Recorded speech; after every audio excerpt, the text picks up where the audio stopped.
Mais uma vez, boa tarde a todos. Muito bom estarmos juntos nesse momento de oração, quando tantos estão tão desesperados e nós estamos aqui pacificados. Nós que já lemos várias vezes, vamos reler a justiça das aflições. Somente na vida futura podem efetivar-se as compensações que Jesus promete aos aflitos da terra. Sem a certeza do futuro, essas máximas seriam um contrassenso, mas ainda seriam um engodo. Mesmo com essa certeza, dificilmente se compreende a conveniência de sofrer para ser feliz. Dizem, para se ter maior mérito. Mas então pergunta-se, por que sofrem uns mais do que outros? Por que nascem uns na miséria e outros na opulência, sem coisa alguma haverem feito que justifique essas posições? Porque uns nada conseguem, ao passo que a outros tudo parece sorrir. Todavia, o que ainda menos se compreende é que os bens e os males sejam tão desigualmente repartidos entre o vício e a virtude, e que os homens virtuosos sofram ao lado dos maus que prosperam.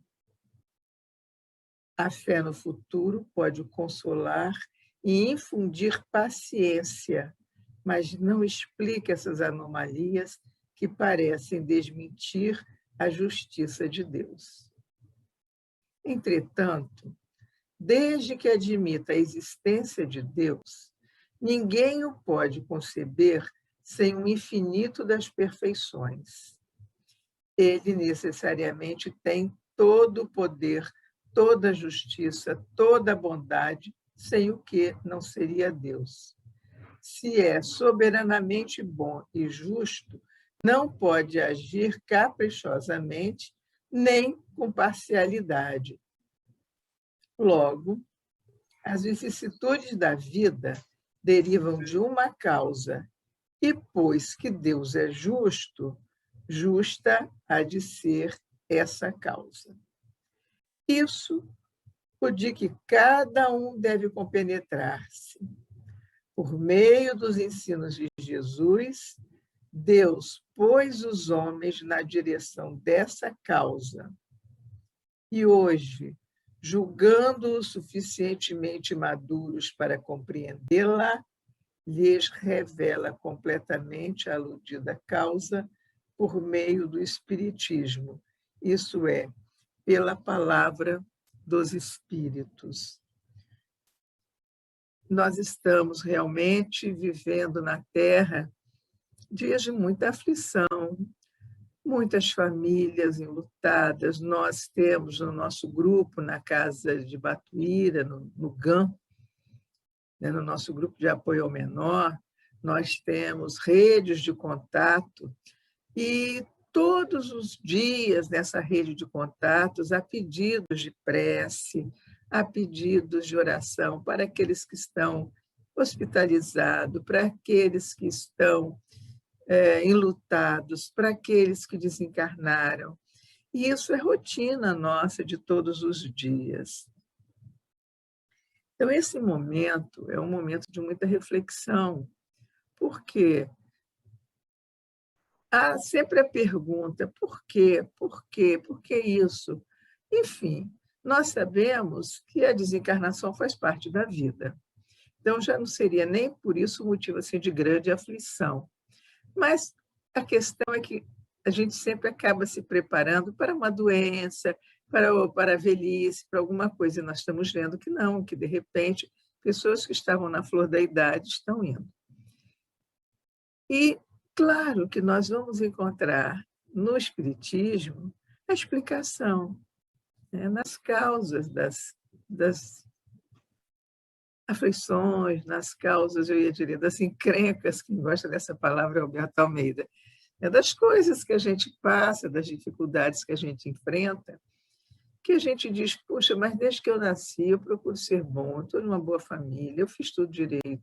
Eu casei, tive meus filhos, eduquei, porque agora eu tenho tanta incompreensão, por que que eu estou sofrendo com meus filhos, por que que eu estou, enfim, nessa ou naquela situação, e a gente vai ter que buscar sempre a causa, se não é nessa vida, em vidas passadas.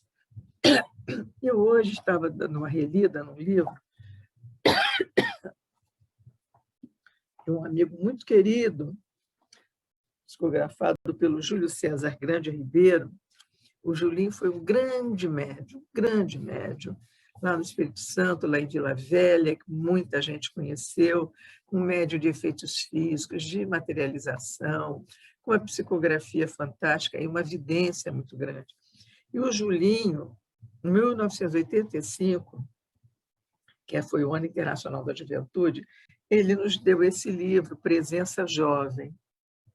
Aqui, com esse negócio é meio difícil, está invertido, né? Depoimento de 8 jovens que desencarnaram e que vêm contar o que aconteceu com eles. E nós vamos ver aqui logo, eu ia dizer logo no dos primeiros, mas não dos primeiros, não. Nós vamos encontrar o caso de um jovem lá de Campos do Goitacazes, aqui do nosso lado, né, aqui perto, que com 28 anos de idade, num dia de verão, a família foi para Tafona e, na volta, ele desencarna. E é muito interessante o depoimento dele para os pais. São o livro de depoimentos, como muitos que a gente conhece, né? Esse livro de depoimentos. Ele diz assim, que naquele dia, aquele final de semana, que foi com a família toda para Tafona, Tafona é aquela praia que tem ali perto de Campos, ele disse que começou a sentir muita angústia, não sabia explicar por quê, mas que ficou muito angustiado. Ele estava no último ano já da faculdade, vou fazer um parênteses, os pais foram à formatura dele e ele conta que ele foi junto, depois de desencarnado. Ele diz, olha, foi um festival de choro, mas eu estava lá, vocês poderiam ter me visto. Eu fui lá receber o meu diploma junto com vocês. Então, isso sempre consola. Mas voltando, ele diz que quando ele estava voltando de Campos, lá em Atafona ainda, que ele ficou muito angustiado. Ele disse que uma coisa muito estranha estava acontecendo. Mas ele gostava de cantar. Ele era um bom rapaz, um rapaz de muito bons sentimentos, em vários depoimentos na carta de pessoas que ele ajudou, ele dava roupa do corpo, ele trabalhava perto de um lugar que tinha os estivadores, e ele dizia, num armazém, e ele dizia que, quando fosse advogado, ele ia ajudar os direitos daqueles homens, sempre muito preocupado com o próximo, um bom rapaz, o que a gente diria assim, um bom filho, um bom rapaz, estava noivo, tudo com ele estava ok. Naquele dia, na volta, ele disse assim, eu fiz tudo para que todo mundo fosse e eu ficasse. Eu custei aí. E ele pega o carro sozinho, a família já tinha ido embora, ele tinha o carro dele, ele não estava nem com a namorada, com ninguém, ele sozinho, de noite. Então, ele conta que quando ele virou numa curva da estrada, onde havia uma fazenda que no passado havia sido uma fazenda de açúcar, ele disse que ouvia os gemidos dos negros sofrendo nas mãos de alguém que os maltratava muito. E aí ele disse que ele é tomado de uma dor tão grande de sentir aquela presença dos negros chorando, gritando, porque estavam sendo maltratados. Ele não vê a curva, não vê um caminhão, enfim, ele desencarna. E depois ele vai contar que, de verdade, quem maltratava era ele.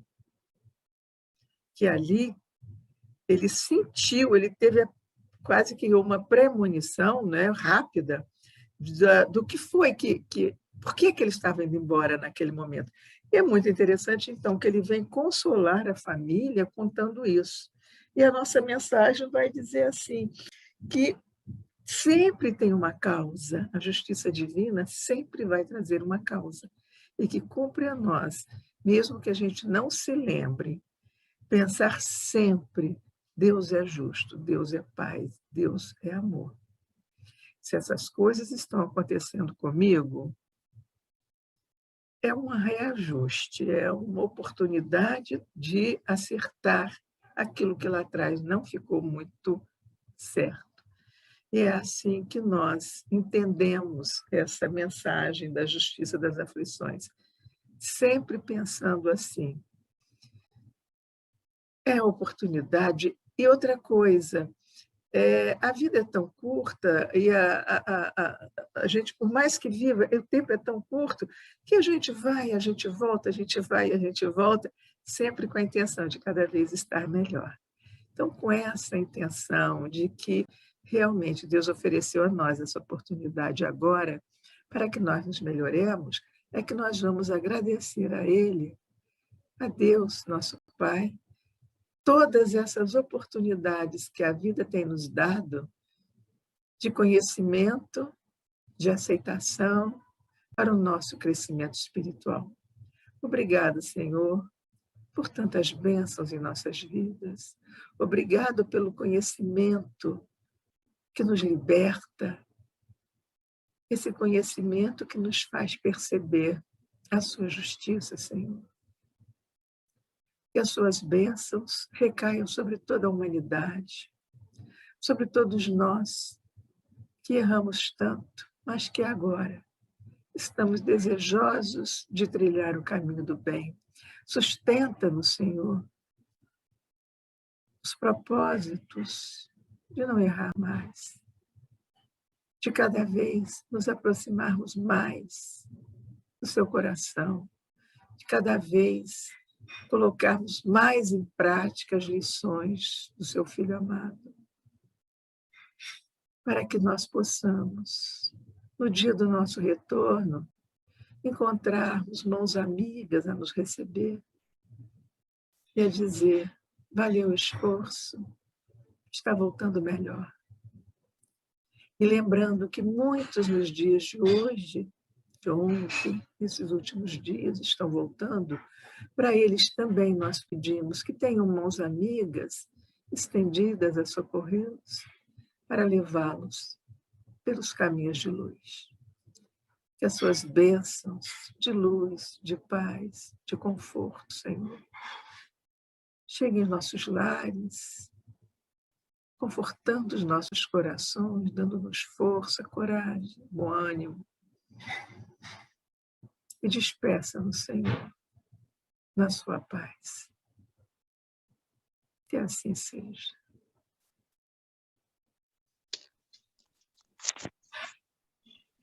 Obrigado, foi lindo hoje.